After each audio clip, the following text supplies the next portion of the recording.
అప్పుడు పరిష్కారం వేగ్గా ఉండదు. అవును.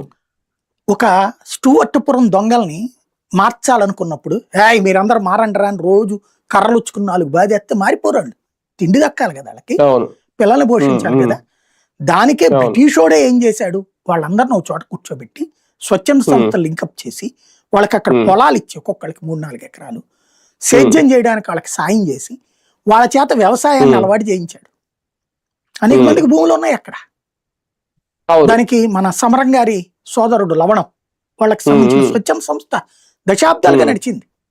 ఇవాళ అనేక మంది పిల్లలు అక్కడ చదువుకున్నారు, ఉద్యోగాలు చేస్తున్నారు, ఉపాధి పొందుతున్నారు. ఇది ఒక సిస్టమ్. ఏ వ్యవస్థకైనా ఒక సిస్టమ్ ముఖ్యం. రేషన్ కి సంబంధించి ప్రతి ఒక్కడికి బియ్యం అవసరం, బియ్యం మస్ట్ గా అవసరం. ఇక్కడ 3 పాయింట్లు గుర్తుపెట్టుకోవాలి. నెంబర్ 1, నేను తినే బియ్యం నాకు కావాలి. నేను తినే బియ్యం ఈ రాష్ట్రం అంతా పండుతుందా? పండదు. బియ్యంలో 3 రకాలు ఉంది. నెంబర్ల బియ్యం అంటే ఇప్పుడు మనకి ఇచ్చే బియ్యం, దుడ్డు బియ్యం. ఇవి కాస్త ముద్దగా మందంగా ఉంటది.